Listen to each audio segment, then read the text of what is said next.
For today's video, gagawa tayo ng sisig liempo. Yan ang ating karning liempo. Ito ang mga sangkap niya. Sibuyas na puti, kalamansi, paminta, at liver spread.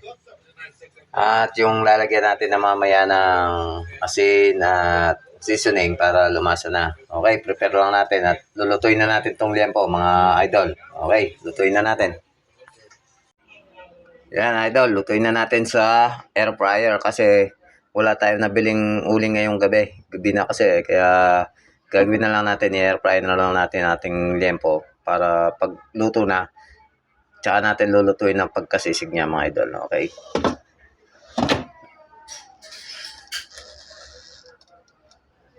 Yan, tatimer lang natin siya ng mga 30 minutes. Okay na yan. Pagka naluto, yun.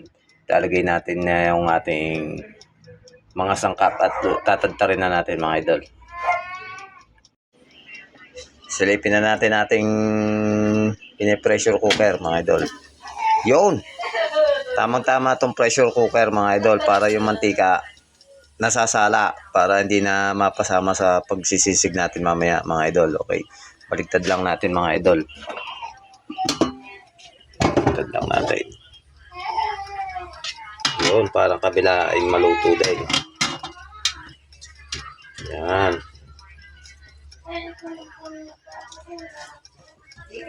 Yun. Sarap niyan mga idol. Sisig natin ang ating liempo. Okay, tigtagan natin ng minuto mga idol. Pagkaluto niya mga idol, gagawin natin, lulutuin na natin pasisig. Yun mga idol, luto na ang ating liempo. Sisisig na natin at tatadtarin na natin mga idol.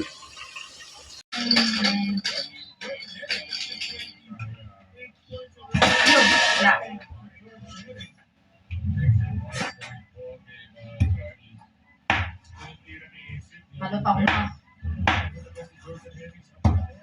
Kasi nawala mahaba.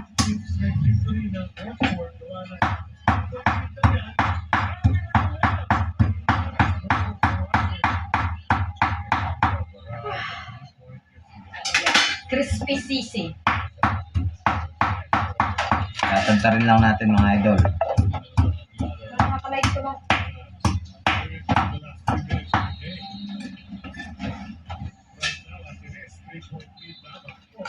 Yan lang gagawin natin mga idol para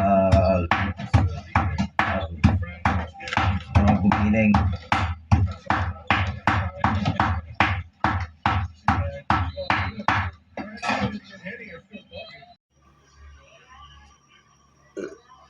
Lagay tayo ng konting mantika lang mga idol. Yan. Wala tayong margarine kaya mantika na lang ating ginamit. Okay.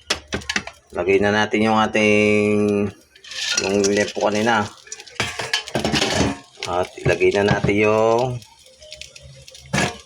sibuyas mga idol.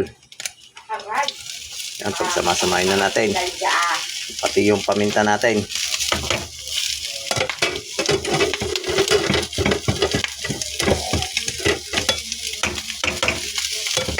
Sabay na natin din yung rino natin. Lagyan natin ng konting asin. Ngayon, ipisa na natin yung ating kalamansi.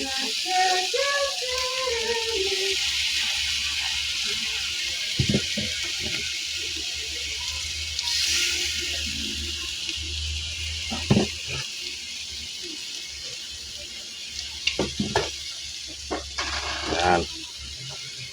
Mga 4 na kalamansi lang, okay na idol. Okay, cool. Haluhaluin lang natin at luto na to mga idol.